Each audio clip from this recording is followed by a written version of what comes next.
ನಮ್ಮನ್ನು ಬಹಳವಾಗಿ ಪ್ರೀತಿ ಮಾಡುವ ನಮ್ಮ ತಂದೆ, ನಿಮ್ಮ ನಾಮಕ್ಕೆ ಸ್ತೋತ್ರ ಸ್ವಾಮಿ. ನಿನ್ನ ಕೃಪಾಹಸ್ತದಲ್ಲಿ ನಮ್ಮನ್ನೇ ಒಪ್ಪಿಸುತ್ತೇನೆ. ವಾಕ್ಯವು ಕೇಳೋ ಪ್ರತಿಯೊಬ್ಬರನ್ನು ಪವಿತ್ರಾತ್ಮ ನಿನ್ನ ಪ್ರಸನ್ನತೆಯಲ್ಲಿ ನಡೆಸು. ನಿನ್ನ ಸಹಾಯ ಇಲ್ಲದೆ ನಿನ್ನ ವಾಕ್ಯಗಳು ತಿಳ್ಕೊಳ್ಳೋದು ಅಸಾಧ್ಯವಾಗಿದೆ. ವಾಕ್ಯವನ್ನು ಬೋಧಿಸು ನನಗೂ ಪವಿತ್ರಾತ್ಮನೇ. ನನ್ನ ಸಂಗಡವಿದ್ದು ನನ್ನನ್ನು ನಡೆಸು. ನನ್ನ ಬಾಯಿಂದ ಬರೋ ಪ್ರತಿಯೊಂದು ಮಾತುಗಳು ನಿನ್ನದಾಗಲಿ. ನೀನೇ ಕೊನೆಯ ತನಕ ನನ್ನ ಸಂಗಡವಿದ್ದು ನನಗೆ ಎಲ್ಲ ಆಲೋಚನೆ ಕೊಟ್ಟು ನಡೆಸೆಂದು ಬೇಡುತ್ತಿದ್ದೇನೆ. ಎಲ್ಲ ಸ್ತುತಿ ಸ್ತೋತ್ರ ಘನ ಮಹಿಮೆ ತಂದೆ ಮಗ ಪವಿತ್ರಾತ್ಮರಿಗೆ ಸದಾಕಾಲವೂ ಸಲ್ಲಲಿ. ಆಮೇನ್. Praise the lord. ನಾವು ಪ್ರಾರ್ಥನೆಗೆ ಸಂಬಂಧಪಟ್ಟ ಅನೇಕ ವಿಷಯಗಳನ್ನು ಧ್ಯಾನಿಸ್ತಾ ಬಂದಿದ್ದೆವು. ನಮ್ಮ ಪ್ರಾರ್ಥನೆಗೆ ಅಡ್ಡಿಯಾಗುವ ಸಂಗತಿಗಳು ಯಾವುದು ಎಂದು ನಾವು ಧ್ಯಾನಿಸ್ತಿದ್ದೆವು. ಅದಕ್ಕೆ 10 ಸಂಗತಿಗಳನ್ನು ನಾವು ದೇವರ ವಾಕ್ಯದ ಆಧಾರದಲ್ಲಿ ಪಟ್ಟಿ ಮಾಡಿದ್ದೆವು. ಇದರಲ್ಲಿ ಅನೇಕ ಸಂಗತಿಗಳನ್ನು ನಾವು ಧ್ಯಾನಿಸಿದ್ದೇವೆ. ಇದರಲ್ಲಿ ಮುಖ್ಯವಾಗಿ ನಂಬಿಕೆಯ ಇಲ್ಲದಿದ್ದರೆ ನಮ್ಮ ಪ್ರಾರ್ಥನೆ ದೇವರು ಕೇಳುವುದಿಲ್ಲ. ಅದಕ್ಕೆ ಸಂಬಂಧಪಟ್ಟ ವಾಕ್ಯಗಳನ್ನು ನಾವು ನೋಡಿದ್ದೇವೆ. ಇದಕ್ಕೆ ಸಂಬಂಧಪಟ್ಟು ಈಗ ನಾವು ನೋಡಿದರೆ ಯಾಕೆ ಇನ್ನೊಂದು ವಿಷಯವನ್ನು ನಾವು ನೋಡಿದಾಗ ನಮ್ಮ ಪ್ರಾರ್ಥನೆ ಕೇಳಲಿಕ್ಕೆ ಅಡ್ಡಿಯಾಗುವ ಬಹಳ ಅಗತ್ಯವಾಗಿ ಪ್ರತಿಯೊಬ್ಬರು ತಿಳ್ಕೊಳ್ಬೇಕಾದ ವಿಷಯ ಏನೆಂದರೆ ನಾವು ಇತರರನ್ನು ಕ್ಷಮಿಸುವುದು. ನಾವು ಇತರರನ್ನು ಕ್ಷಮಿಸದಿದ್ದರೆ ದೇವರು ನಮ್ಮ ಪ್ರಾರ್ಥನೆಯನ್ನು ಕೇಳೋದಿಲ್ಲ. ಬಹಳ ಅಗತ್ಯವಾಗಿ ಇದು ನಮ್ಮ ಪ್ರಾರ್ಥನೆಗೆ ಅಡ್ಡಿಯಾಗುವ ಸಂಗತಿಯಾಗಿದೆ. ಆದ್ದರಿಂದ ಬಹಳ ನಾವು ಪ್ರತಿಯೊಬ್ಬರು ಈ ಒಂದು ಸಂಗತಿಯನ್ನು ಬಹಳ ಗಂಭೀರವಾಗಿ ತಿಳಿದು ನಮ್ಮ ಜೀವಿತದಲ್ಲಿ ನಾವು ದೇವರ ವಾಕ್ಯದ ಆಧಾರದಲ್ಲಿ ಇವತ್ತು ನಾವು ನೋಡೋಣ. ಹಾಗೂ ಈ ಒಂದು ಸಂಗತಿಯಲ್ಲಿ ನಾವು ಜಯ ಹೊಂದೋಣ. ದೇವರು ನಮ್ಮ ಪ್ರಾರ್ಥನೆ ಅದ್ಭುತ ರೀತಿಯಲ್ಲಿ ಕೇಳಿ ನಮ್ಮನ್ನು ಆಶೀರ್ವದಿಸೋ ದೇವರಾಗಿದ್ದಾರೆ. ಇಲ್ಲಿ ಮುಖ್ಯವಾಗಿ ಇದಕ್ಕೆ ನಾವು ನಂಬಿಕೆಯ ಇಲ್ಲಿ 5ನೇ ಅಂಶ ನಾವು ನೋಡ್ತಿದ್ದೆವು. ನಂಬಿಕೆಗೆ ಸಂಬಂಧಪಟ್ಟ ಕೊನೆಯದಾಗಿ ನಾವು ಮಾಡಬೇಕಾದ ಸಂಗತಿ, ಇದನ್ನು ಮಾರಲ್ ಕಾಂಪೊನೆಂಟ್ ಕೂಡ ಹೇಳ್ತೇವೆ ನಾವು. ಅಂಶ ಅಂದರೆ ನೈತಿಕ ಅಂಶ. ಇದು ನಾವು ಮಾಡಬೇಕಾದ ಅಂಶ. ಇದಕ್ಕೆ ಮುಖ್ಯವಾಗಿ ನಾವು ದೇವರ ವಾಕ್ಯದಲ್ಲಿ ಮತ್ತೇನು ಸುವಾರ್ತೆಯಲ್ಲಿ ಕರ್ತನು ನೋಡಿ ಈ ಅಂಶವನ್ನು ಎಲ್ಲಿ ಪ್ರಸ್ತಾಪಿಸಿದ್ದಾನೆ. ಕರ್ತನು ಬಳಿಗೆ ಅಪೊಸ್ತಲರು ಬಂದು ನಮಗೆ ಪ್ರಾರ್ಥನೆ ಕಲಿಸು ಅಂತ ಹೇಳುವಾಗ ಆ ಪ್ರಾರ್ಥನೆಯಲ್ಲಿ ಈ ಅಂಶವನ್ನು ಅಡಕವಾಗಿಟ್ಟಾರೆ. ಅದರಿಂದ ಎಷ್ಟೊಂದು ಅಗತ್ಯವಾದ ಅಂಶ ಅಂತ ನೋಡಿ ಇಲ್ಲಿ ಏನು ಹೇಳ್ತದೆ ನಾವು ನೋಡಬೇಕು. ಅದಕ್ಕಾಗಿ ಮುಖ್ಯವಾಗಿ ನಾವು ಮತ್ತೇನು ಸುವಾರ್ತೆಗೆ ಹೋಗೋಣ. 14 ಮತ್ತು 6ನೇ ಅಧ್ಯಾಯ 14 ಮತ್ತು 15ನೇ ವಾಕ್ಯ ನಾವು ನೋಡೋಣ. ಮತ್ತೇನು ಸುವಾರ್ತೆ 6ನೇ ಅಧ್ಯಾಯ 14 ಮತ್ತು 15 ವಾಕ್ಯ ನಾವು ನೋಡೋಣ. ನೀವು ಜನರ ತಪ್ಪುಗಳನ್ನು ಕ್ಷಮಿಸಿದರೆ ಪರಲೋಕದಲ್ಲಿರುವ ನಿಮ್ಮ ತಂದೆಯು ನಿಮ್ಮ ತಪ್ಪುಗಳನ್ನು ಕ್ಷಮಿಸುವನು. ಆದರೆ ನೀವು ಜನರ ತಪ್ಪುಗಳನ್ನು ಕ್ಷಮಿಸದೆ ಹೋದರೆ ನಿಮ್ಮ ತಂದೆ ಸಹ ನಿಮ್ಮ ತಪ್ಪುಗಳನ್ನು ಕ್ಷಮಿಸುವುದಿಲ್ಲ. ನೋಡಿ, ಇಲ್ಲಿ ಕ್ಷಮಾಪಣೆಗೆ ಒಂದು ಗ್ಯಾರಂಟಿ ಅಥವಾ ಕ್ಷಮಾಪಣೆಗೆ ಒಂದು ಬಲವಾದ ಅಂಶ ಅಥವಾ ಅಗತ್ಯತೆ ಏನೆಂದರೆ ನಾವು ಇತರರನ್ನು ಕ್ಷಮಿಸಬೇಕಂತ ಹೇಳಿ. ಈಗ ನಾವು ಇದನ್ನು ಯೋಚಿಸ್ಬೋದು, ನಾವು ಇತರನ್ನು ಕ್ಷಮಿಸೋದಿಲ್ಲ ಆದರೆ ನಾವು ಕ್ಷಮಿಸಿದಾಗ ಮಾತ್ರ ದೇವರು ನಮ್ಮ ಪಾಪಗಳನ್ನು ಕ್ಷಮಿಸ್ತಾರಂತ. ಅದು ಇಲ್ಲಿ ನಾವು ಅದನ್ನು ಸ್ಪಷ್ಟವಾಗಿ ಕೆಲವು ವಾಕ್ಯದ ಆಧಾರದಲ್ಲಿ ನಾವು ನೋಡಿಕೊಂಡಾಗ ಅದು ನಮಗೆ ತಿಳಿಯುತ್ತದೆ. ಬಹಳ ಅಗತ್ಯವಾಗಿ ಈ ಕ್ಷಮಾಪಣೆ ಎಂಬುದು ನಮ್ಮ ದೇವರ ವಾಕ್ಯದ ಧ್ಯಾನದಲ್ಲಿ ಬಹಳ ಮಹತ್ವದ ಸ್ಥಾನ ಹೊಂದಿದೆ. ಯಾಕೆಂದರೆ ದೇವರು ನಮ್ಮನ್ನು ಕ್ಷಮಿಸಿದ್ದಾನೆ. ನಮ್ಮ ಎಂಥ ಘೋರ ಅಪರಾಧಗಳನ್ನು ದೇವರು ಕ್ಷಮಿಸಿದ್ದಾನೆ. ಆದ್ದರಿಂದ ನಾವು ಕೂಡ ನೋಡಿ, ದೇವರು ಕ್ಷಮಿಸಲಿಕ್ಕೆ ನಾವು ಏನೇ ಮಾಡಬೇಕಂತ ಇರಲಿಲ್ಲ. ಕೇವಲ ನಂಬುವುದು ಮಾತ್ರ ಅಷ್ಟೇ ಒಂದು ನಮ್ಮ ಕೆಲಸ. ಅದಕ್ಕಾಗಿ ದೇವರು ನಮ್ಮ ಎಲ್ಲ ಪಾಪಗಳನ್ನು ಕ್ಷಮಿಸಿದ್ದಾನೆ. ಇದೊಂದು ಉಚಿತಾರ್ಥವಾದ ದೇವರ ಕೃಪೆ ನಮಗೆ ಆಗಿದೆ. ಅದೇ ರೀತಿಯಾಗಿ ದೇವರು ಆ ದೇವರ ಮಕ್ಕಳೆನಿಸಿಕೊಳ್ಳುವವರು ನಾವು. ಆ ದೇವರು ನಮ್ಮ ತಂದೆ ಅಂತ ನಾವು ಹೊಸ ಒಡಂಬಡಿಕೆಯಲ್ಲಿ ಆ ಸಂಬಂಧವನ್ನು ಕಲ್ಪಿಸಿಕೊಂಡಿದ್ದೇವೆ. ಹೇಗೆ ನಮಗೆ ದೇವರ ಮಕ್ಕಳಾಗೋ ಭಾಗ್ಯ ಸಿಕ್ಕಿತು? ಕ್ರಿಸ್ತನ ಮೇಲೆ ನಂಬಿಕೆ ಇಟ್ಟಾಗ ನಮ್ಮ ಎಲ್ಲ ಪಾಪಾಪರಾಧಗಳು ಕ್ಷಮಿಸಲ್ಪಟ್ಟು ನಾವು ದೇವರೊಂದಿಗೆ ಮಕ್ಕಳೆಂಬ ಭಾಗ್ಯವನ್ನು ಹೊಂದಿದೆವು.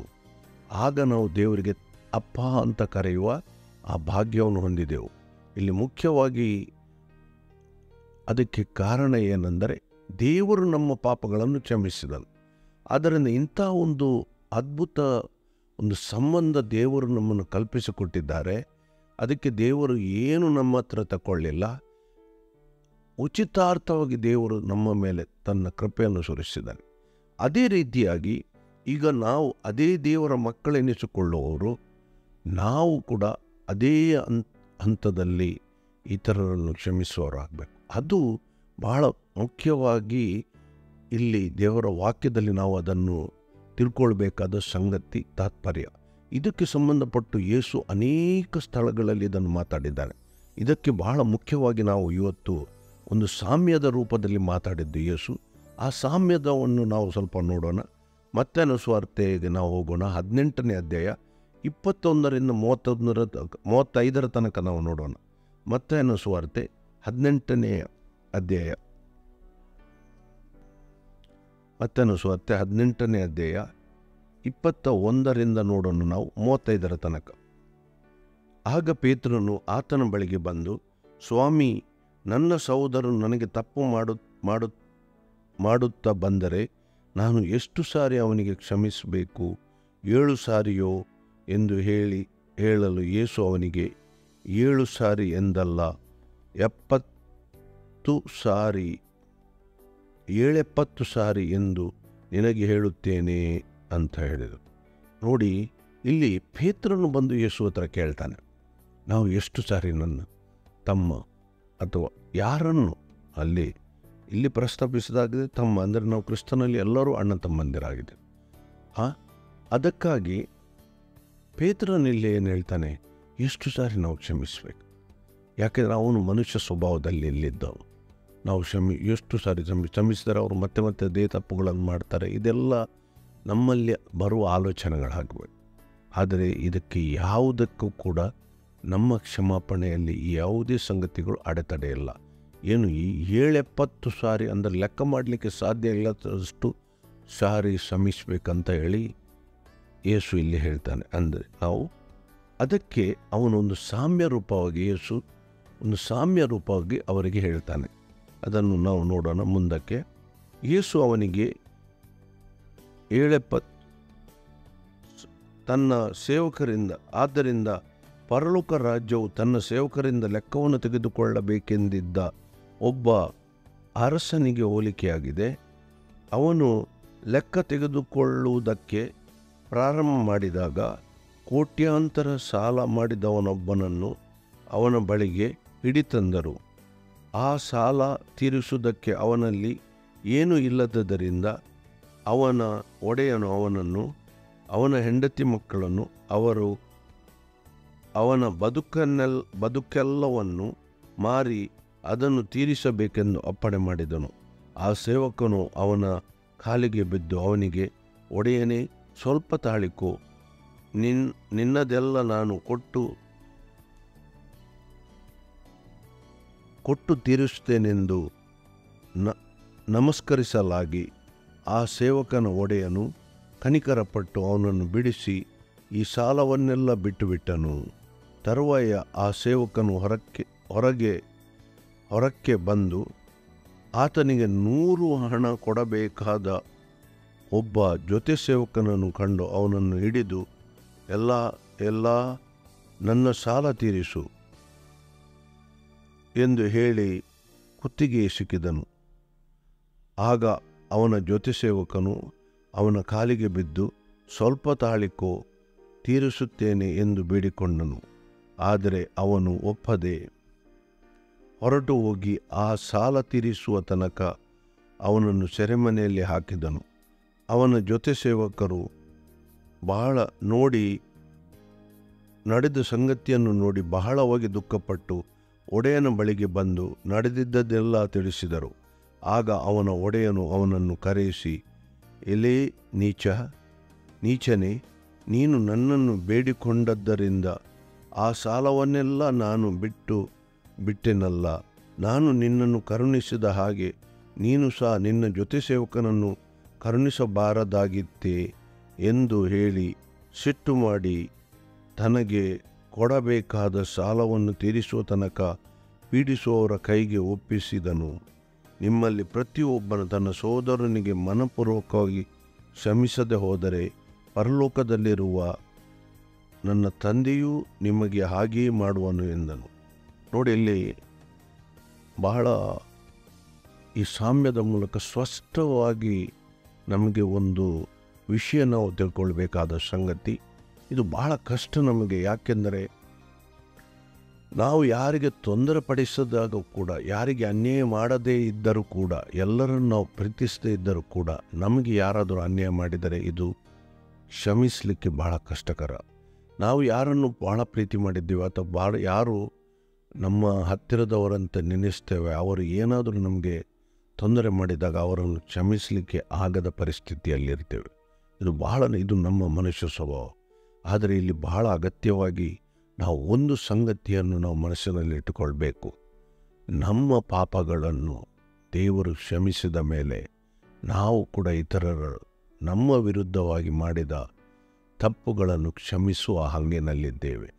ಈಗ ನಮ್ಮ ಪಾಪಗಳು ಎಂಥ ಘೋರ ಪಾಪಗಳಾಗಿದ್ದರೂ ಕೂಡ ನಾವು ಕ್ರಿಸ್ತರ ಮೇಲೆ ನಂಬಿಕೆ ಇಟ್ಟಾಗ ಆತನ ರಕ್ತದಿಂದ ನಮ್ಮನ್ನು ದೇವರು ತೊಳೆದು ಪರಿಶುದ್ಧಪಡಿಸಿದ್ದಾನೆ. ಈಗ ಬಹಳ ಮುಖ್ಯವಾಗಿ ಇವತ್ತಿನ ಸಮಾಜದಲ್ಲಿ ನಡೆಯುವ ಸಂಗತಿಗಳು ಏನೆಂದರೆ, ಮನುಷ್ಯರಿಗೆ ಪಾಪದ ವಿಷಯದಲ್ಲಿ ಯಾವ ಗಾಂಭೀರ್ಯತೆ ಇಲ್ಲ. ನೋಡಿ ನೀವು ಇವತ್ತು ಸಮಾಜದಲ್ಲಿ, ಅದಕ್ಕಾಗಿ ಪಾಪದ ವಿಷಯದಲ್ಲಿ ಅವರಿಗೆ ಯಾವ ಗಂಭೀರತೆ ಇಲ್ಲದ ಕಾರಣ ಕ್ಷಮಾಪಣೆ ಕೂಡ ಅವರಿಗೆ ಆ ವಿಷಯದಲ್ಲಿ ಅವರು ಅಷ್ಟು ಉತ್ಸುಕರಾಗಿಲ್ಲ. ಈಗ ಒಬ್ಬ ವ್ಯಕ್ತಿ ಒಂದು ತಪ್ಪು ಮಾಡಿದಾಗ ಅವನಿಗೆ ಒಂದು ಶಿಕ್ಷೆ ಆಗುವುದಾದರೆ ಅವನಿಗೊಂದು ಭಯ ಆಗ್ತದೆ. ಅವನನ್ನು ಅಲ್ಲೇ ಬಿಟ್ಟರೆ ಅವನಿಗೆ ಯಾವ ಭಯ ಆಗುವುದಿಲ್ಲ. ಈಗ ನಮ್ಮಲ್ಲಿ ಹಳೆಯ ಸಮಾಜದಲ್ಲಿ ಹಳೆಯ ದಿನಗಳು, ಕೆಲವು ಹಳೆಯ ವರ್ಷದಲ್ಲಿ ಮೊದಲು ಏನು ಮಾಡ್ತಿದ್ದರು, ಹಳ್ಳಿಗಳಲ್ಲಿ ಯಾರು ಕಳ್ಳತನ ಮಾಡಿದರೆ ಅವರನ್ನು ಹಿಡಿದು ತಂತಿ ಕಂಬಕ್ಕೆ ಕಟ್ಟಿಯಾಗಿ ಹೊಡೀತಿದ್ದರು. ಯಾಕೆಂದರೆ ಇತರರಿಗೂ ಕೂಡ ಆ ಕಳ್ಳತನ ವಿಷಯದಲ್ಲಿ ಭಯ ಹುಟ್ಟಬೇಕಂತ ಹೇಳಿ ಹೀಗೆ ಮಾಡ್ತಿದ್ದರು. ಆದರೆ ಈಗ ಒಂದು ಪ್ರಜಾಪ್ರಭುತ್ವ ವ್ಯವಸ್ಥೆ, ನಮಗೆ ಆ ಅಧಿಕಾರ ಇಲ್ಲ, ನಾವು ಅದಕ್ಕೆ ಸಂಬಂಧಪಟ್ಟವರನ್ನು ಒಪ್ಪಿಸುವವರಾಗಿದ್ದೇವೆ. ಅದೇ ರೀತಿಯಾಗಿ ಈಗ ಇವತ್ತಿನ ಸಮಾಜದಲ್ಲಿ ಜನರಿಗೆ ಪಾಪದ ಗಂಭೀರತೆ ಇಲ್ಲ. ನೀವು ಹೋಗಿ ಯಾರ ಹತ್ರ ಬೇಕಾದರೆ ಕೇಳಿ, ನೀವು ಏನಾದರೂ ಪಾಪ ಮಾಡಿದ್ದೀರಾ ಅಂತ ಕೇಳುವಾಗ ಯೋಚಿಸ್ತಾರೆ, ಇಲ್ಲ ನಾನೇನು ಮಾಡಲಿಲ್ಲ. ಯಾರಾದರೂ ಪಾಪ ಮಾಡೋರು ನಾನು ಪಾಪ ಮಾಡಿದ್ದೆ ಅಂತ ನಿಮಗೆ ಕೇಳ್ತಾರೆ, ಕೇಳಿ. ನಾನು ಒಂದು ಸಲ ನಿಮಗೆ ಹೇಳಿದ್ದೆ, ನೀವು ಎಲ್ಲಿಗೆ ಹೋಗ್ತೀರಿ, ಪರಲೋಕಕ್ಕೆ ಹೋಗ್ತೀರಿ, ನರಕಕ್ಕೆ ಹೋಗ್ತೀರಿ ಅಂತ ಹೇಳೋರು ಯಾರೂ ಸಿಗೋದಿಲ್ಲ ನಿಮ್ಗೆ. ಎಲ್ಲರೂ ಪರಲೋಕಕ್ಕೆ ಹೋಗ್ತೇನೆ ಅಂತ ಸಿಗ್ತಾರೆ. ಅಂದರೆ ಏನು, ನಾವೇನು ತಪ್ಪು ಮಾಡಿದ್ದೀವಿ, ನಾವೇನು ಪಾಪ ಮಾಡಿದ್ದೀವಿ, ನಾವೇನು ಮಾಡಲಿಲ್ಲ ಅಂತ ಹೇಳಿ. ಅಂದರೆ ಮನುಷ್ಯನಿಗೆ ಪಾಪದ ಗಂಭೀರತೆಯೇ ಇಲ್ಲ. ದೇವರ ದೃಷ್ಟಿಯಲ್ಲಿ ನೋಡಿ, ನಾವು ಪ್ರತಿಯೊಬ್ಬರು ಬಹಳ ಅಗತ್ಯವಾಗಿ ತಿಳ್ಕೊಳ್ಬೇಕಾದ ಸಂಗತಿ ಏನಂದರೆ, ದೇವರ ಪರಿಶುದ್ಧತೆ ಅದು ನಮಗೆ ಯೋಚಿಸಲು ಕೂಡ ಸಾಧ್ಯವಿಲ್ಲದಂಥ ಒಂದು ಶುದ್ಧತೆ ಮತ್ತು ಶುಭ್ರತೆ ಮತ್ತು ಬಹಳ ಪ್ರಕಾಶ ಉಳ್ಳದ್ದಾಗಿದೆ. ಈಗ ಅದರಲ್ಲಿ ಒಂದು ಸಣ್ಣ ಧೂಳು ಕಣ ಕೂಡ ಅಂಥ ಒಂದು ದೇವರ ಪರಿಶುದ್ಧತೆಯ ಬೆಳಕಿನಲ್ಲಿ ಕಾಣಿಸ್ತದೆ. ಅದಕ್ಕಾಗಿ ನಾವು ಬಹಳ ಜಾಗ್ರತೆಯಾಗಿ ಪ್ರತಿಯೊಬ್ಬ ದೇವ ಜನರು ತಿಳ್ಕೊಳ್ಬೇಕು. ನಮ್ಮ ಜೀವಿತದಲ್ಲಿ ಸಣ್ಣ ಸಣ್ಣ ಮಾತುಗಳು, ಸಣ್ಣ ಸಣ್ಣ ಕಾರ್ಯಗಳು ಕೂಡ ನಮಗೆ ಪಾಪ ಎಂಬ ಒಂದು ಆಲೋಚನೆಯನ್ನು ನಾವು ಪ್ರತಿಯೊಬ್ಬರು ಇಟ್ಟುಕೊಳ್ಬೇಕು. ಭಾಳ ಅಗತ್ಯ. ನಾವು ಏನು ಯೋಚಿಸ್ತೇವೆ ಎಂದರೆ, ನೋಡಿ, ನಮ್ಮಲ್ಲಿ ಅನೇಕರು ಇವತ್ತು ಒಂದು ಹಂತದಲ್ಲಿ ಕ್ಷಮಾಪಣೆ ದೊರೆತು ಕ್ರಿಸ್ತನಲ್ಲಿ ಬೆಳೆಯುವಾಗ ಎಲ್ಲ ಸಂಗತಿಗಳನ್ನು ಭಾಳ ಆಗ್ರಹವಾಗಿ ತಗೊಳ್ತಾರೆ. ನಾವು ಹೇಗಾದರೂ ಪರಲೋಕಕ್ಕೆ ಹೋಗ್ತೇವೆ ಇನ್ನೆಂಥದ್ದಂತ ಹೇಳಿ ಭಾಳ ಎಚ್ಚರಿಕೆಯಿಂದ ತಿಳ್ಕೊಳ್ಬೇಕು. ಇಲ್ಲಿಗೆ ಈ ವಿಷಯದಲ್ಲಿ ಏನಾಗ್ತದೆ, ಯಾವಾಗ ನಾವು ಎಲ್ಲ ಸಂಗತಿಗಳನ್ನು ಹಗುರವಾಗಿ ತಗೊಳ್ತೇವೋ ನಮಗೆ ದೇವರಲ್ಲಿ ಬೆಳೀಲಿಕ್ಕೆ ಆಗುವುದಿಲ್ಲ. ಈಗ ದೇವರಲ್ಲಿ ಬೆಳೀಲಿಕ್ಕೆ ಯಾವಾಗ ನಾವು ಆಗುವುದಿಲ್ಲ, ದೇವರ ಆಶೀರ್ವಾದಗಳು ನಾವು ಹೊಂದಲಿಕ್ಕೆ ಆಗುವುದಿಲ್ಲ. ನಾವು ನಿಜವಾಗಿಯೂ ನಮ್ಮಲ್ಲಿ ಅನೇಕ ಜನರಿಗೆ ದೇವರ ಆಶೀರ್ವಾದಗಳ ಚಿಂತನೆ ಇಲ್ಲ. ಏನೋ ಸ್ವಲ್ಪ ಸಮಸ್ಯೆಗಳು ಪರಿಹಾರ ಆದಾಗ ಭಾಳ ಸಂತೋಷವಾಗಿರ್ತಾರೆ. ದೇವರು ನಮಗೆ ಅದ್ಭುತ ರೀತಿಯಲ್ಲಿ ನಡೆಸಲು ಬಯಸುವ ದೇವರಾಗಿದ್ದಾರೆ. ಆದರೆ ಅದು ಹಂತ ಹಂತವಾಗಿ ಬೆಳೆಯುವ ಸಂಗತಿ ಆಗಿದೆ. ಆದ್ದರಿಂದ ನಾವು ಭಾಳ ಜಾಗ್ರತೆಯಾಗಿ ತಿಳ್ಕೊಳ್ಬೇಕು. ಸಣ್ಣ ಸಣ್ಣ ವಿಷಯಗಳು ಕೂಡ ಪಾಪ ದೇವರ ದೃಷ್ಟಿಯಲ್ಲಿ ಬಹಳ ಗಂಭೀರವಾದ ಪಾಪಗಳಾಗ್ತವೆ. ಆದರೆ ದೇವರು ಎಂಥ ಪಾಪಗಳನ್ನು ನಮಗೆ ಕ್ಷಮಿಸಿದ್ದಾರೆ. ಆದ್ದರಿಂದ ಜನರಿಗೆ ಇವತ್ತು ಕ್ಷಮಾಪಣೆಯ ಇಲ್ಲ. ಯಾಕೆಂದರೆ ಪಾಪದ ಅರಿವಿಲ್ಲ, ಪಾಪಿರದ ಗಂಭೀರತೆ ಇಲ್ಲ. ವ್ಯಭಿಚಾರ ಪಾಪವನ್ನು ನೋಡಿ, ಇವತ್ತು ಮದುವೆ ಆಗುವ ಮೊದಲು ವ್ಯಭಿಚಾರಕ್ಕೆ ಮಾಡುವವರು ಅವರು ಏನು ಹೇಳ್ತಾರೆ ಗೊತ್ತಾ? ಅದು ಪಾಪ ಇಲ್ಲ, ನಮ್ಮ ಇಷ್ಟದಿಂದ ನಾವು ಮಾಡಿಕೊಳ್ಳುವ ಸಂಗತಿ ಅಂತ ಹೇಳ್ತಾರೆ. ಆ ಹಂತಕ್ಕೆ ಇವತ್ತು ಸಮಾಜ ಮುಟ್ಟಿದೆ. ಒಬ್ಬ ಹೆಂಡತಿ ಇದ್ದವನು ಇನ್ನೊಂದು ಹೆಂಗಸರೊಂದಿಗೆ ವ್ಯಭಿಚಾರದ ಸಂಬಂಧವನ್ನು ಇಟ್ಟುಕೊಂಡಾಗ ಆ ಮನುಷ್ಯ ನೋಡಿ ಎಷ್ಟು ಸಾರಿ ಆ ತಾಪ ಮಾಡಿದ, ಅವನಿಗೆ ಸ್ವಲ್ಪ ಕೂಡ ಪಶ್ಚಾತ್ತಾಪ ಇಲ್ಲ. ಯಾಕೆಂದರೆ ಅವನು ಪಾಪವೆಂಬ ಅರಿಕೆಯೇ ಆ ವ್ಯಕ್ತಿಗೆ ಇಲ್ಲ. ಇದು ಪಾಪ ದೇವರ ದೃಷ್ಟಿಯಲ್ಲಿ ಅಂತ ಅವರಿಗೆ ಅರಿಕೆ ಇಲ್ಲ. ಅದಕ್ಕಾಗಿ ಅವರಿಗೆ ಭಯ ಇಲ್ಲ, ಅದಕ್ಕಾಗಿ ಅವರಿಗೆ ಕ್ಷಮಾಪಣೆಯ ಅರಿವಿಲ್ಲ. ಅದಕ್ಕಾಗಿ ಅವನು ಎಷ್ಟು ಸಾರಿ ಪಾಪ ಮಾಡಿದರೂ ಕೂಡ ಏನಾಗ್ತದೆ ಎಂಬ ಚಿಂತನೆಯಲ್ಲಿರ್ತಾರೆ. ಇದು ಇವತ್ತಿನ ಸಮಾಜದಲ್ಲಿ ದೊಡ್ಡ ಒಂದು ಪಿಡುಗು. ಭಾಳ ಅಗತ್ಯವಾಗಿ ನಾವು ಪ್ರತಿಯೊಬ್ಬರು ತಿಳ್ಕೊಳ್ಬೇಕು. ಜನರಲ್ಲಿ ಇವತ್ತು ಪಾಪದ ಒಂದು ಭಯ ಬಿಡಿ, ಅರಿವೇ ಇಲ್ಲ ಜನರಿಗೆ. ಎಷ್ಟು ಸುಳ್ಳು ಮಾತಾಡ್ತಾರೆ, ಆದರೂ ಪಾಪವೇ ಅಲ್ಲ ಅಂತ ಯೋಚಿಸು. ಆದ್ದರಿಂದ ಅನೇಕರು ಕೆಲಸದ ಸಮಯದಲ್ಲಿ ಎಲ್ಲ ಕಡೆ ಸುಳ್ಳು ಆಗಿ ಮನುಷ್ಯನಿಗೆ ಅಭ್ಯಾಸ ಬಿದ್ದೋಗಿದೆ. ಇದು ಅವರಿಗೆಲ್ಲ ನಾವೇ ಹೇಳ್ತೇವೆ, ನಮಗೂ ಅದೇ ಅಭ್ಯಾಸ ಆಗಿ ಹೋಗಿದೆ. ಸುಳ್ಳು ಹೇಳೋದು ಒಂದು ಅಭ್ಯಾಸವನ್ನೇ ಆಗಿ ಹೋಗಿದ್ದಾಗೆ. ಯಾಕೆ? ನಮಗೆ ಆ ತಪ್ಪಂತ, ನಮಗೆ ಅದು ಪಾಪ ಅಂತ ಎಂಬ ಒಂದು ಮನಸ್ಥಿತಿ ನಮ್ಮಲ್ಲಿಲ್ಲ. ಅದರಿಂದ ಭಾಳ ಅಗತ್ಯವಾಗಿ ತಿಳ್ಕೊಳ್ಬೇಕು. ದೇವರು ನಮ್ಮ ಎಲ್ಲ ಪಾಪಗಳನ್ನು ಕ್ಷಮಿಸಿದರೆ ಯಾವುದೇ ಒಂದು ನಾವು ಕಾಣಿಕೆ ಏನು ಕೊಟ್ಟಲ್ಲ, ನಮಗೆ ಉಚಿತಾರ್ಥವಾಗಿ ಆತನ ಕೃಪೆ ದೇವರು ದಯಿಸ್ತಾರೆ. ಅದೇ ದೇವರ ಮಕ್ಕಳಾದ ನಾವು ಕೂಡ ನಮ್ಮ ಇತರ ಸಹೋದರರಿಗೆ ಅವರು ನಮ್ಮ ವಿರುದ್ಧವಾಗಿ ಮಾಡಿದ ಪಾಪಗಳನ್ನು ನಾವು ಕ್ಷಮಿಸುವ ಒಂದು ಬಯಕೆಯನ್ನು ದೇವರು ನಮ್ಮನ್ನು ಇಟ್ಟುಕೊಂಡಿದ್ದಾರೆ. ಅದಕ್ಕಾಗಿ ಇಷ್ಟು ಗಂಭೀರವಾಗಿ ಈ ಸಂಗತಿಗಳು ಬರೆಯಲ್ಪಟ್ಟಿವೆ. ಇನ್ನು ಇದರಲ್ಲಿ ಅನೇಕ ಸಂಗತಿಗಳು ನಾವು ನೋಡ್ತೇವೆ. ಬಹಳ ಎಚ್ಚರವಾಗಿ ನಾವು ಈ ಸಂಗತಿಗಳನ್ನು ನೋಡಬೇಕಾಗಿದೆ. ನೋಡಿ, ಇದಕ್ಕೆ ಸಂಬಂಧಪಟ್ಟು ಅನೇಕ ವಾಕ್ಯಗಳಿವೆ. ನಾವು ಈಗ ಹೊಸ ಒಡಂಬಡಿಕೆಯಲ್ಲಿ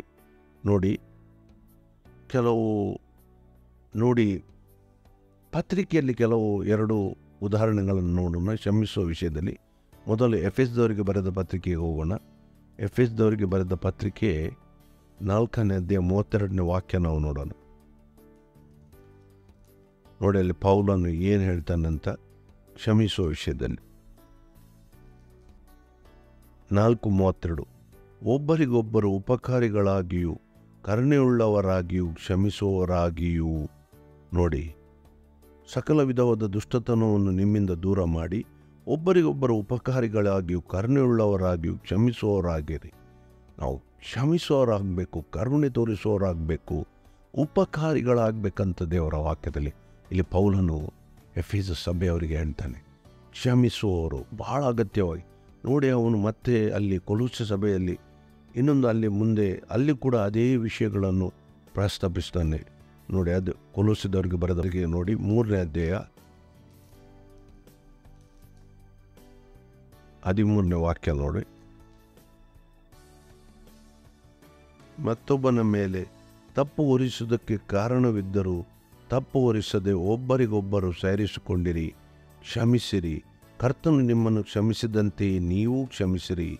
ಇದೆಲ್ಲದರ ಮೇಲೆ ಪ್ರೀತಿಯನ್ನು ಧರಿಸಿಕೊಳ್ಳಿರಿ. ನೋಡಿಲ್ಲಿ ತಪ್ಪು ಹೊರಿಸಲಿಕ್ಕೆ ಕಾರಣ ಇದ್ದರೂ ಕೂಡ ಇನ್ನೊಬ್ಬರು ನಮ್ಮ ವಿರುದ್ಧವಾಗಿ ಮಾಡಿದ ನಿಜವಾದ ಒಂದು ತಪ್ಪು ಆದರೂ ಕೂಡ ಕ್ಷಮಿಸಿರಿ ಅಂತ ಹೇಳ್ತಾರೆ. ಯಾಕೆ? ಕ್ರಿಸ್ತನು ನಮ್ಮನ್ನು ಕ್ಷಮಿಸಿದಂತೆ. ಈಗ ನಾವು ಎಲ್ಲರೂ ಪಾಪ ಮಾಡಿದವರು, ನಾವು ನರಕಕ್ಕೆ ಪಾತ್ರರಾದವರು, ನಮ್ಮ ಪಾಪದ ನಿಮಿತ್ತ ನಾವು ನಿತ್ಯ ಮರಣವನ್ನು ಹೊಂದುವವರಾಗಿದ್ದೆವು.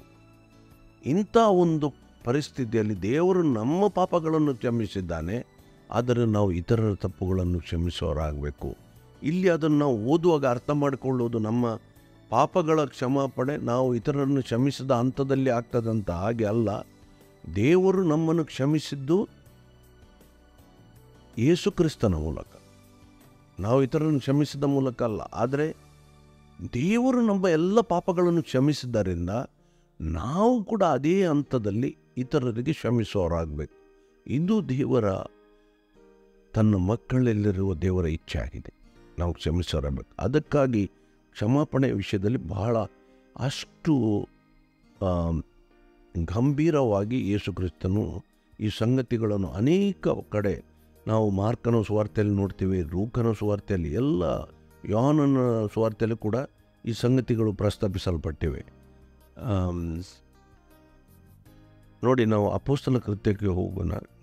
ಅಲ್ಲಿ ಒಂದು ವಾಕ್ಯ ನಾವು ನೋಡೋಣ. ನೋಡಿ, ನಮಗೆ ರಕ್ಷಣೆ, ನಮ್ಮ ಕ್ಷಮಾಪಣೆ ಕ್ರಿಸ್ತನಿಂದ ಆದದ್ದು. ಅಪೊಸ್ತಲ ಕೃತ್ಯ 13ನೇ ಅಧ್ಯಾಯ 38ನೇ ವಾಕ್ಯ ನೋಡೋಣ. ಆದ್ದರಿಂದ ಸಹೋದರರೇ, ಆತನ ಮೂಲಕವಾಗಿ ಪಾಪ ಪರಿಹಾರವು ದೊರೆಯುತ್ತೆಂದೆಂಬುದು ನಮಗೆ ಸಾರೋಣವಾಗುತ್ತದೆಂದು ನಿಮಗೆ ತಿಳಿದಿರಲಿ. ನೋಡಿ, ಆತನ ಮೂಲಕ, ಕ್ರಿಸ್ತನ ಮೂಲಕವಾಗಿ ನಮಗೆ ಪಾಪ ಕ್ಷಮಾಪಣೆ ಉಂಟಾದದ್ದು. ಆದರೆ ದೇವರು ನಮ್ಮ ಎಲ್ಲ ಪಾಪಗಳನ್ನು ಕ್ಷಮಿಸಿದ ಮೇಲೆ ನಾವು ಕೂಡ ಇತರರ ಪಾಪಗಳನ್ನು ಕ್ಷಮಿಸುವವರಾಗಬೇಕು.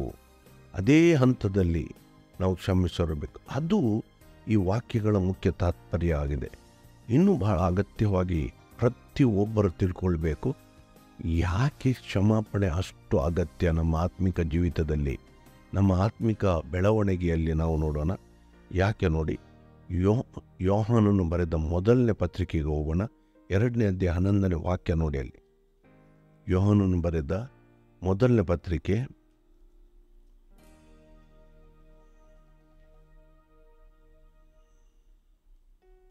2ನೇ ಅಧ್ಯಾಯ 11ನೇ ವಾಕ್ಯ.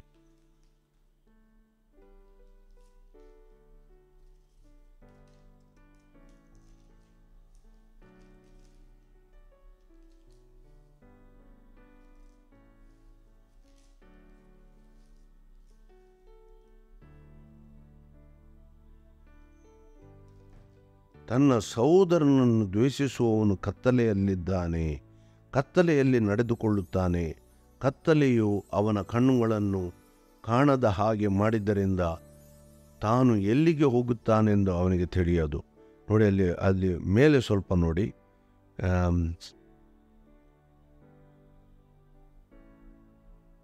ಬೇಕಾದರೆ ಅಲ್ಲಿ 7ನೇ ವಾಕ್ಯದಿಂದಲೇ ನಾವು ನೋಡೋಣ.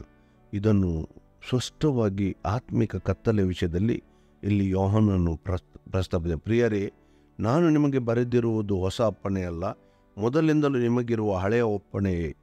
ಈ ಹಳೆಯ ಅಪ್ಪಣೆಯು ನೀವು ಕೇಳಿದ ವಾಕ್ಯವೇ. ಆದರೂ ನಾನು ನಿಮಗೆ ಬರೆದಿರುವುದು ಹೊಸ ಅಪ್ಪಣೆಯೇ. ಅದು ಆತನಲ್ಲಿಯೇ ನಿಮ್ಮಲ್ಲಿಯೂ ಸತ್ಯವಾಗಿದೆ. ಹೇಗೆಂದರೆ ಕತ್ತಲೆಯು ಕಳೆದು ಹೋಗುತ್ತದೆ, ನಿಜವಾದ ಬೆಳಕು ಆಗ ಪ್ರಕಾಶಿಸುತ್ತದೆ. ಬೆಳಕಿನಲ್ಲಿದ್ದೇನೆಂದು ಹೇಳಿಕೊಂಡು ತನ್ನ ಸಹೋದರನನ್ನು ದ್ವೇಷಿಸುವವನು ಈವರೆಗೂ ಕತ್ತಲೆಯಲ್ಲಿದ್ದಾನೆ. ನೋಡಿ, ಬಹಳ ಅಗತ್ಯವಾಗಿ ಕ್ಷಮಿಸುವುದಲ್ಲ, ಸ್ವಲ್ಪ ದ್ವೇಷ ಇಟ್ಟುಕೊಂಡರೂ ಕೂಡ ಅವನು ಕತ್ತಲೆಯಲ್ಲಿದ್ದಾನೆ ಅಂತ ಹೇಳ್ತಾನೆ. ಯಾವ ಕತ್ತಲೆ? ಆತ್ಮಿಕ ಕತ್ತಲೆ. ಆ ವ್ಯಕ್ತಿಗೆ ಇನ್ನೂ ಆತ್ಮಿಕ ಸಂಗತಿಗಳು ಗೊತ್ತೇ ಆಗುವುದಿಲ್ಲ. ಬಹಳ ಅಗತ್ಯವಾಗಿ ನಾವು ತಿಳ್ಕೊಳ್ಬೇಕು. ನೋಡಿ, ಇದಕ್ಕೆ ಸಂಬಂಧಪಟ್ಟ ಮುಂದಿನ ವಾಕ್ಯಗಳನ್ನು ನೋಡಿ ಏನು ಹೇಳ್ತದೆ ಅಂತ. ದ್ವೇಷಿಸುವವನು ಈವರೆಗೂ ಕತ್ತಲೆಯಲ್ಲಿದ್ದಾನೆ. ಪ್ರತಿಯೊಬ್ಬರು ಇವತ್ತು ಹೇಳೋದೇನು? ನಾವು ರಕ್ಷಣೆಗೆ ಬಂದು ನಾವು ಬೆಳಕಿನಲ್ಲಿದ್ದೇವೆ, ನಾವು ದೇವರಲ್ಲಿದ್ದೇವೆ ಅಂತೇಳಿ ದೊಡ್ಡ ದೊಡ್ಡ ಪ್ರಾರ್ಥನೆ, ದೊಡ್ಡ ದೊಡ್ಡ ಆರಾಧನೆಗಳು. ಆದರೆ ಸಹೋದರನ ವಿಷಯದಲ್ಲಿ ಇನ್ನೂ ದ್ವೇಷ ಉಳ್ಳವನಾಗಿದ್ದಾನೆ, ಇನ್ನೂ ಹಗೆತನ, ಮತ್ಸರ ಆ ವ್ಯಕ್ತಿಯಲ್ಲಿ ತುಂಬಿಕೊಂಡಿದೆ. ಆ ವ್ಯಕ್ತಿಯ ಪರಿಸ್ಥಿತಿ ಏನಾಗ್ತದೆ ಗೊತ್ತಾ? ಅವನು ಇನ್ನೂ ಕತ್ತಲೆಯಲ್ಲಿದ್ದಾನಂತ ದೇವರ ವಾಕ್ಯ ಹೇಳ್ತದೆ. ಅವನು ಬೆಳಕನ್ನು ಅರಿಯದವನು. ನೋಡಿ ಅಲ್ಲಿ ಮುಂದಕ್ಕೆ ನೋಡಿ ಏನಾಗ್ತದೆ, ಮತ್ತು ಅವನಲ್ಲಿ ವಿಘ್ನಕರವಾದದ್ದು ಏನೂ ಇಲ್ಲ. ನೋಡಿ, ಕತ್ತಲೆಯಲ್ಲಿದ್ದಾನೆ, ತನ್ನ ಸಹೋದರನನ್ನು ಪ್ರೀತಿಸುವವನು ಬೆಳಕಿನಲ್ಲಿ ನೆಲೆಗೊಂಡಿದ್ದಾನೆ ಮತ್ತು ಅವನಲ್ಲಿ ವಿಘ್ನಕರವಾದದ್ದು ಏನೂ ಇಲ್ಲ. ನೋಡಿ, ಸಹೋದರನು ಪ್ರೀತಿಸುವವನು, ತನ್ನ ಸಹೋದರನು ದ್ವೇಷಿಸುವವನು ಕತ್ತಲೆಯಲ್ಲಿದ್ದಾನೆ, ಕತ್ತಲೆಯಲ್ಲಿ ನಡೆಕೊಳ್ಳುತ್ತಾನೆ. ಆ ಕತ್ತಲೆಯು ಅವನ ಕಣ್ಣುಗಳನ್ನು ಕಾಣದ ಹಾಗೆ ಮಾಡಿದ್ದರಿಂದ ತಾನು ಎಲ್ಲಿಗೆ ಹೋಗುತ್ತಾನೆಂದು ಅವನಿಗೆ ತಿಳಿಯದು. ಇದು ಯಾವ ಕತ್ತಲೆ? ಇದು ಆತ್ಮಿಕ ಕತ್ತಲೆ. ಅಂದರೆ ಅವರಿಗೆ ಆ ಆತ್ಮಿಕ ಅಭಿವೃದ್ಧಿಯ ದಾರಿ ಅವರಿಗೆ ಕಾಣುವುದಿಲ್ಲ. ದೇವರು ಯಾವ ರೀತಿಯಾಗಿ ಆ ವಾಕ್ಯಗಳು ಅವರಿಗೆ ಅರ್ಥ ಆಗುವುದಿಲ್ಲ. ಆ ವ್ಯಕ್ತಿಗೆ ನೀವು ಎಂಥ ಪ್ರಸಂಗ ಹೇಳಿ ಆ ವ್ಯಕ್ತಿ ಅದನ್ನು ತಗೊಳ್ಳುವುದೇ ಇಲ್ಲ. ಇನ್ನೂ ಅವನು ಕತ್ತಲೆಯಲ್ಲಿ ನಡೆಯುತ್ತಾನೆ. ಯಾಕೆಂದರೆ ಈ ದೇವರ ವಾಕ್ಯ ಎಂಬುದು ಬೆಳಕು. ನಾವು ಕೀರ್ತನೆಯಲ್ಲಿ ನೋಡ್ತೇವೆ, ದೇವರ ವಾಕ್ಯ ಎಂಬುದು ಬೆಳಕು. ಏನು? ಕೀರ್ತನೆ 119ನೇ ಕೀರ್ತನೆಯಲ್ಲಿ ನಾವು ನೋಡ್ತೇವೆ, ದೇವರ ವಾಕ್ಯವು ನನ್ನ ದಾರಿಗೆ ಬೆಳಕು, ನನ್ನ ಕಾಲಿಗೆ ದೀಪವೂ ಆಗಿದೆ. ಈಗ ಏನಾಗಿದೆ? ಈ ತನ್ನ ಸಹೋದರನನ್ನು ದ್ವೇಷಿಸುವವನು, ಆ ಮನುಷ್ಯ ಕತ್ತಲೆಯಲ್ಲಿದ್ದಾನೆ. ಅಂದರೆ ಅವರಿಗೆ ದೇವರ ವಾಕ್ಯದ ಬೆಳಕು ಎಲ್ಲಿ ಕೂಡ ಕಾಣೋದಿಲ್ಲ. ಅವರಿಗೆ ಒಂದು ರೀತಿಯ ಮೊಬ್ಬು ಅವರನ್ನು ಆವರಿಸಿಕೊಳ್ತದೆ. ಅದಕ್ಕಾಗಿ ನೀವು ಎಷ್ಟು ಪ್ರಸಂಗ ಕೊಡಿ, ಅವರು ಅದನ್ನು ಅರ್ಥ ಮಾಡುವ ಪರಿಸ್ಥಿತಿಯಲ್ಲಿ ಇರುವುದಿಲ್ಲ.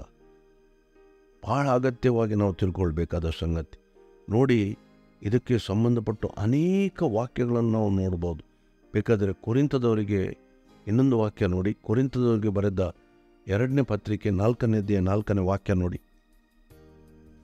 ಕೊರಿಂಥದವರಿಗೆ ಬರೆದ 2ನೇ ಪತ್ರಿಕೆ 4ನೇ ವಾಕ್ಯ.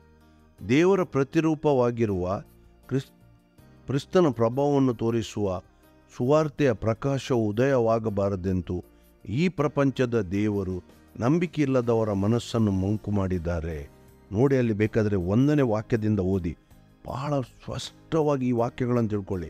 ಆದ್ದರಿಂದ ನಾವು ದೇವರ ಕರುಣೆಯಿಂದ ಈ ಸೇವೆಯನ್ನು ಹೊಂದಿದವರಾಗಿ ಧೈರ್ಯಗೆಟ್ಟು ಹಿಂದೆಗೆಯುವುದಿಲ್ಲ. ನಾಚಿಕೆಯನ್ನು ಹುಟ್ಟಿಸುವ ಗುಪ್ತ ಕಾರ್ಯಗಳನ್ನು ನಾವು ಬಿಟ್ಟು ತಂತ್ರದಲ್ಲಿ ನಡೆಯದೆ, ದೇವರ ವಾಕ್ಯವನ್ನು ಕೆಡಿಸದೆ, ಸತ್ಯವನ್ನು ಪರಿಷ್ಕಾರವಾಗಿ ಬೋಧಿಸುತ್ತಾ ನಾವು ಸಜ್ಜನರಂತೆ ಪ್ರತಿ ಮನುಷ್ಯನ ಮನಸ್ಸು ದೇವರ ಮುಂದೆ ಒಪ್ಪಬೇಕಾದ ರೀತಿಯಲ್ಲಿ ನಡೆಯುತ್ತೇವೆ. ನೋಡಿ, ಇಲ್ಲಿ ಪೌಲನು ಹೇಳ್ತಾನೆ, ನಾವು ಸಾರುವ ಸುವಾರ್ತೆಯು ಕೆಲವರಿಗೆ ಮರೆಯಾಗುವುದಾದರೆ, ನೋಡಿ ಯಾರಿಗೆ ಮರೆಯಾಗಿದೆ? ಇದೇ ಕತ್ತಲೆಯಲ್ಲಿದ್ದವರಿಗೆ. ನೋಡಿ ಅಲ್ಲಿ ಏನು ಮಾಡಿದೆ ಅಂತ, ನಾಶನ ಮಾರ್ಗದಲ್ಲಿರುವವರಿಗೆ ಮರೆಯಾಗಿರುವುದು. ಇವರಲ್ಲಿ ದೇವರ ಪ್ರತಿರೂಪವಾಗಿರುವ ಕ್ರಿಸ್ತನ ಪ್ರಭಾವವು ತೋರಿಸುವ ಸುವಾರ್ತೆಯ ಪ್ರಕಾಶವು ಉದಯವಾಗಬಾರದೆಂದು ಈ ಪ್ರಪಂಚದ ದೇವರು ನಂಬಿಕೆಯಿಲ್ಲದವರ ಮನಸ್ಸನ್ನು ಮಂಕು ಮಾಡಿದ್ದಾನೆ. ನೋಡಿ, ಅವರ ಕತ್ತಲೆಯಲ್ಲಿ ಇಟ್ಟಿದ್ದಾನೆ. ಹೇಗೆ? ಆ ಜನರಲ್ಲಿ ನೋಡಿ, ಇವತ್ತು ಕ್ರೈಸ್ತರೆನಿಸಿಕೊಳ್ಳುವವರಲ್ಲಿ ಇರುವ ವಾದ ವಿವಾದಗಳು ಎಷ್ಟು ನೋಡಿ. ನನಗೆ ಒಬ್ಬ ವಕೀಲರು ಒಂದು ಸಲ ಹೇಳಿದ್ದು, ನಿಮ್ಮ ಕ್ರೈಸ್ತರಷ್ಟು ಇರುವ ದಾವೆಗಳು ಬೇರೆ ಯಾರ ಕೂಡ ದಾವೆಗಳು ಕೋರ್ಟಲ್ಲಿ ಇಲ್ಲ ಅಂತ ಹೇಳಿ. ಪ್ರತಿಯೊಂದು ಕ್ರೈಸ್ತ ಕುಟುಂಬದಲ್ಲಿ ಸೈತಾನನು ಮಾಡುವುದು ಮೊದಲನೇ ಕಾರ್ಯ ಅಂದರೆ ದ್ವೇಷ. ಸಹೋದರರ ಮಧ್ಯದಲ್ಲಿ ದ್ವೇಷ, ಕುಟುಂಬದವರ ಮಧ್ಯದಲ್ಲಿ ದ್ವೇಷ, ತಂದೆ ತಾಯಿಗಳ ಮಧ್ಯದಲ್ಲಿ, ಮಕ್ಕಳಲ್ಲಿ ದ್ವೇಷ ಹುಟ್ಟಿಸಿ ಬಿಡ್ತಾನೆ, ಹಗೆತನವನ್ನು ತರ್ತಾನೆ. ಆಗ ಏನಾಗ್ತದೆ ಗೊತ್ತಾ? ಆಗ ಅವರಿಗೆ ವಾಕ್ಯದ ಬೆಳಕು ಕಾಣುವುದಿಲ್ಲ. ಈ ಲೋಕದ ಮಂಕು ಮಾಡಿದಾನಂತ ಹೇಳ್ತಾರೆ ಇಲ್ಲಿ. ದೇವರು ನಂಬದವರ ಹೃದಯವನ್ನು ಸೈತಾನನು, ಈ ಲೋಕದ ದೇವರು ಅಂತ ಸೈತಾನನು ಇವರಿಗೆ ಮಂಕು ಮಾಡಿದಾನಂತ ಹೇಳ್ತದೆ ದೇವರ ವಾಕ್ಯ. ಅದೇ ರೀತಿ ನೋಡಿ, ಸಹೋದರನು ಅಲ್ಲಿ ಯೋಹಾನನ ಸುವಾರ್ತೆ ನಾವು ನೋಡ್ತೇವೆ, ತನ್ನ ಸಹೋದರನು ದ್ವೇಷಿಸುವವನು ಕತ್ತಲೆಯಲ್ಲಿದ್ದಾನಂತ ಹೇಳಿ.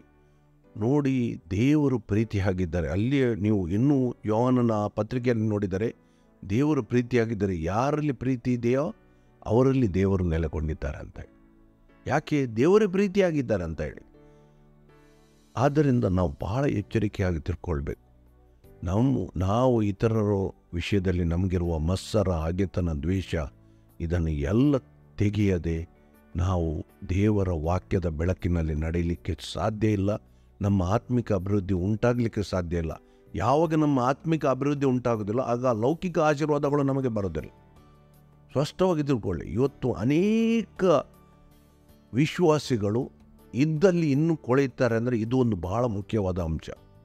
ಯಾಕೆಂದರೆ ಯಾರಲ್ಲಿಯೋ ದ್ವೇಷ ಇರ್ತದೆ, ಯಾರಲ್ಲಿಯೋ ಒಂದು ಹಗೆತನ, ಮತ್ಸರ ಇದು ತುಂಬಿಕೊಳ್ಳಿರ್ತದೆ. ಅವ್ರಿಗೆ ಗೊತ್ತಾಗೋದಿಲ್ಲ. ನೋಡಿ, ಎಲ್ಲ ಸಂಗತಿಗಳು ಮತ್ಸರ ಹಗೆತನ ಯಾರ ವ್ಯಕ್ತಿಗೆ ನಿಮಗೆ ನೋಡಿದಾಗ ತಿಳಿತದೆ ಇಲ್ಲ, ಅದು ಹೃದಯದಲ್ಲಿರುವುದು. ಯಾರು ಕೂಡ ನಿಮಗೆ ಯೋಚಿಸ್ಲಿಕ್ಕೆ ಕೂಡ ಸಾಧ್ಯ ಇಲ್ಲ. ಒಬ್ಬ ಮನುಷ್ಯನಲ್ಲಿ ಹಗೆತನ ಇದೆ ಅಂತ ಹೇಳಿದ್ರು, ಮಾತುಗಳು ಏನಿಲ್ಲ, ಮುತ್ತಿನ ಮಾತುಗಳೇ, ಅದರ ಹೃದಯದಲ್ಲಿ ಮತ್ಸರ ಇರ್ತದೆ. ನಮ್ಗೆ ಗೊತ್ತಾಗೋದಿಲ್ಲ. ಅದಕ್ಕಾಗಿ ಆ ವ್ಯಕ್ತಿಗೆ ಆ ವಾಕ್ಯ ಎಂಬ ಬೆಳಕಿನಲ್ಲಿ ನಡೀಲಿಕ್ಕೇ ಸಾಧ್ಯ ಇಲ್ಲದ ರೀತಿಯಲ್ಲಿರುತ್ತೆ. ಅವನ ಆತ್ಮಿಕ ಜೀವಿತ ಕೂಡ ಹಾಗೆ.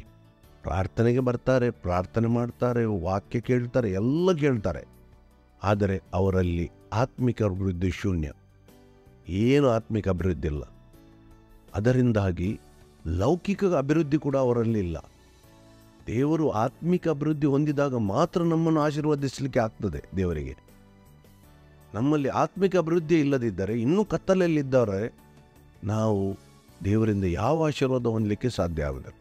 ಭಾಳ ಎಚ್ಚರಿಕೆಯಾಗಿ ನಾವು ತಿಳ್ಕೊಳ್ಬೇಕು. ಇವತ್ತು ನಮ್ಮ ಪ್ರಾರ್ಥನೆಗಳು ಯಾಕೆ ಕೇಳುವುದಿಲ್ಲ ಎಂಬ ಅಂಶದಲ್ಲಿ ನಾವು ಇಲ್ಲಿ ಕೊನೆಯ ಭಾಗದಲ್ಲಿ ನಾವು ನೋಡಿದ್ದೇವೆ. 5 ಅಂಶಗಳು. ಆ ನಂಬಿಕೆಗೆ ಸಂಬಂಧಪಟ್ಟ ಕೊನೆಯ ಭಾಗ. ನಾವು ಮಾಡಬೇಕಾದ ನೈತಿಕ ಅಂಶ ಏನೆಂದರೆ ಇತರರನ್ನು ಕ್ಷಮಿಸುವುದು. ಇದಕ್ಕೆ ಸಂಬಂಧಪಟ್ಟ ಅನೇಕ ವಾಕ್ಯಗಳನ್ನು ನೋಡಿದ್ದೇವೆ. ಇನ್ನೂ ಭಾಳ ವಾಕ್ಯಗಳಿವೆ ಬೇಕಾದರೆ. ಇದೊಂದು ಯಾಕೆಂದರೆ ಈ ಒಂದು ಸಂಗತಿಯಲ್ಲಿ ಅನೇಕ ದೇವಜನರು ಬಿದ್ದು ಹೋಗಿದ್ದಾರೆ ಹಾಗೆ ತನ್ನ ಮತ್ಸರದಿಂದ. ನಾವು ಹೇಳ್ತೇವೆ ನಮಗೆ ಏನು ಮತ್ಸರ ಇಲ್ಲ ಅಂತ ಹೇಳಿ. ನಾವು ಏನು ಹೇಳ್ತೇವೆ, ಒಬ್ಬನು ಏನಾದರೂ ಒಂದು ನಮ್ಮ ಪ್ರೀತಿಯವರಿಗೆ ಏನಾದರೂ ಒಂದು ತೊಂದರೆ ಪಡಿದಾಗ ನಾವು ಮೊದಲು ಏನು ಅಂತ ತೀರ್ಪು ಕೊಡ್ತೇವೆ ಗೊತ್ತಾ? ಆ ವ್ಯಕ್ತಿಯಿಂದಲೇ ಆದದ್ದಂತ. ಯಾಕೆಂದರೆ ಆ ವ್ಯಕ್ತಿಯ ವಿಷಯದಲ್ಲಿ ನಮಗೆ ಇನ್ನೂ ಕೋಪ ಇದೆ. ಅದು ಅವನಿಂದ ಆದದ್ದು ಇನ್ನೊಂದು ಆದದ್ದು ನಾವು ಸರಿಯಾಗಿ ನೋಡಲಿಕ್ಕೆ ಹೋಗೋದಿಲ್ಲ. ಇಲ್ಲ, ಅವನೇ ಮಾಡಿದ್ದದಂತ ಹೇಳಿ. ಯಾಕೆಂದರೆ ಆ ವ್ಯಕ್ತಿಯ ವಿಷಯದಲ್ಲಿ ನಮಗೆ ಕೋಪ ಇದೆ. ಈಗ ಅಂಥ ಸಂಗತಿಗಳು ನಮ್ಮಲ್ಲಿ ಇರುವುದಾದರೆ ನಾವು ಅವರನ್ನು ಕ್ಷಮಿಸಲಿಲ್ಲ ಅಂತ ಆಯಿತು. ನಾವು ಹೇಳ್ತೀವಿ ಬಾಯಲ್ಲಿ ನಾವು ಕ್ಷಮಿಸಿದ್ದೇವೆ ಎಲ್ಲ ಅಂತ, ಆದರೆ ಕ್ಷಮಿಸಲಿಲ್ಲ. ಇನ್ನೊಂದು ಭಾಳ ಅಗತ್ಯವಾಗಿ ನಾವು ಕೊನೆಯದಾಗಿ ಒಂದು ವಿಷಯ ನಾವು ತಿಳ್ಕೊಳ್ಳೋಣ. ನಮ್ಮ ವಿರುದ್ಧವಾಗಿ ಯಾರು ತಪ್ಪು ಮಾಡಿದ್ದಾರೆ, ಇಲ್ಲ ತೊಂದರೆ ಇಲ್ಲ, ಅದು ಇಲ್ಲಪ್ಪ ನೀವು ಮಾಡಿ ತಪ್ಪಲ್ಲ ಅಂತ ಹೇಳೋದಲ್ಲ. ತಪ್ಪೇ ಅದು. ಅದಕ್ಕೆ ಒಂದು ಭಾಳ ಒಳ್ಳೆಯ ವಾಕ್ಯ ಇದೆ ಯೋಸೆಫನಂದು ಜೀವಿತದಲ್ಲಿ. ಮಾಡೋದು ತಪ್ಪಿರ್ಬೋದು, ತಪ್ಪೇ ಅದು ಅಂತ ಹೇಳಿ. ಆದರೆ ಕ್ರಿಸ್ತನು ನನ್ನ ಪಾಪಗಳನ್ನು ಕ್ಷಮಿಸಿದ್ದಾನೆ, ಅದಕ್ಕಾಗಿ ನಾನು ನಿನ್ನನ್ನು ಕ್ಷಮಿಸ್ತೇನೆ ಅಂತ ಹೇಳಬೇಕು. ಇಲ್ಲ ನೀನು ಮಾಡಿ ತಪ್ಪಲ್ಲ, ಏನು ತೊಂದರೆ ಇಲ್ಲ, ಬಿಟ್ಟು ಅಂತ ಹೇಳೋದಲ್ಲ. ತಪ್ಪೇ. ಆ ವ್ಯಕ್ತಿಗೆ ಮನವರಿಕೆ ಆಗಬೇಕು. ಅವನು ನಿನ್ನ ವಿರುದ್ಧವಾಗಿ ಪಾಪ ಮಾಡಿದ್ದಾನೆ, ನಿನ್ನ ವಿರುದ್ಧವಾಗಿ ತಪ್ಪು ಮಾಡಿದ್ದಾನೆ, ಆದರೆ ಕ್ರಿಸ್ತನು ನನ್ನನ್ನು ಕ್ಷಮಿಸಿದ್ದರಿಂದ, ದೇವರು ನಮ್ಮನ್ನು ಕ್ಷಮಿಸಿದ, ನಾವು ನಿಮ್ಮನ್ನು ಕ್ಷಮಿಸುವವರಾಗಿದ್ದೇವೆಂಬ ಚಿಂತನೆ ಆ ವ್ಯಕ್ತಿಗೆ ಹೋಗಬೇಕು. ಅದು ಭಾಳ ಅಗತ್ಯ. ಅದಕ್ಕೆ ಒಂದು ವಾಕ್ಯ ನೋಡಿ, ಆದಿಕಾಂಡ 50ನೇ ಅಧ್ಯಾಯ 20ನೇ ವಾಕ್ಯ ನೋಡಿ. ಅಲ್ಲಿ ಆದಿಕಾಂಡ 50ನೇ ಅಧ್ಯಾಯ 20ನೇ. ಯೋಸೆಫನ ತಮ್ಮಂದಿರು ಅವನನ್ನು ಬಾವಿಗೆ ಹಾಕಿದ್ದು ಕೊಲ್ಬೇಕಂತ ಹೇಳಿ 50ನೇ ಅಧ್ಯಾಯ ಒಂದು ವಾಕ್ಯ ನಾವು ನೋಡೋಣ. 20ನೇ ವಾಕ್ಯ ನೋಡಿ. ಅಲ್ಲಿ ಎಣಿಸಿದ್ದೇವೆ, ಆದರೆ ದೇವರು ಮೇಲಾಗಬೇಕೆಂದು ಸಂಕಲ್ಪಿಸಿದನು. ನೋಡಿ, ನೀವಂತೂ ನನಗೆ ಕೇಡಾಗಬೇಕೆಂದು ಎಣಿಸಿದ್ದೀರಿ. ನೋಡಿ, ಅವರಿಗೆ ಯೋಸೆಫನಿಗೆ ಕೇಡಾಗಬೇಕು. ಅವನು ಹೇಳಲಿಲ್ಲ ನೀವು ನನಗೆ ಒಳ್ಳೆಯದು ಕೇಡು ಮಾಡಲಿಲ್ಲ ಅಂತ ಹೇಳಿಲ್ಲ, ನೀವು ಕೇಡಾಕೆ ಮಾಡಿದ್ದು ನನಗೆ, ಆದರೆ ದೇವರು ನನಗೆ ಒಳ್ಳೆ ಮಾಡಿದ್ದಾರೆ ಅಂತ ಹೇಳಿದನು. ಅಲ್ಲಿ ಹೇಳಿಲ್ಲ ನೀವು ನನಗೆ ಏನು ಮಾಡಲಿಲ್ಲ, ತಪ್ಪಿಲ್ಲ, ಬಿಟ್ಟು ಅಂತ ಇಲ್ಲ. ಅವನು ಕ್ಷಮಿಸಿದ್ದಾನೆ, ಅವರನ್ನು ಕ್ಷಮಿಸಿದ್ದಾನೆ ಅಲ್ಲಿ. ಆದರೆ ಹೇಳಿದ ನೀವು ನನಗೆ ಕೇಡಾಗಬೇಕೆಂದು ಮಾಡಿದ್ದೀರಿ, ಆದರೆ ದೇವರು ನನಗೆ ಒಳ್ಳೆ ಮಾಡಿದ್ದಾರೆ ಅಂತ ಹೇಳಿದ. ಆದ್ದರಿಂದ ನಾವು ಈ ವಿಷಯವನ್ನು ಕೂಡ ನಾವು ತಿಳ್ಕೊಳ್ಬೇಕಾಗ್ತದೆ. ಆದ್ದರಿಂದ ಈ ಸಂಗತಿಗಳು ದೇವರ ವಾಕ್ಯದ ಆಧಾರದಲ್ಲಿ ನಾವು ನೋಡಿದ್ದೇವೆ. ನಾವು ಪ್ರತಿಯೊಬ್ಬರು ದೇವರು ನಮ್ಮನ್ನು ಅದ್ಭುತ ರೀತಿಯಲ್ಲಿ ತನ್ನ ಪ್ರೀತಿಯಿಂದ ನಮ್ಮನ್ನು ಕ್ಷಮಿಸಿದ್ದಾನೆ. ಅದೇ ರೀತಿಯಾಗಿ ನಾವು ಕೂಡ ನಮ್ಮ ವಿರುದ್ಧವಾಗಿ ಇತರರನ್ನು ಮಾಡಿದ ತಪ್ಪುಗಳನ್ನು ನಾವು ಕ್ಷಮಿಸೋರಾಗಬೇಕು. ದೇವರು ನಮ್ಮನ್ನು ಆಶೀರ್ವದಿಸಲಿ. ಆಮೆನ್.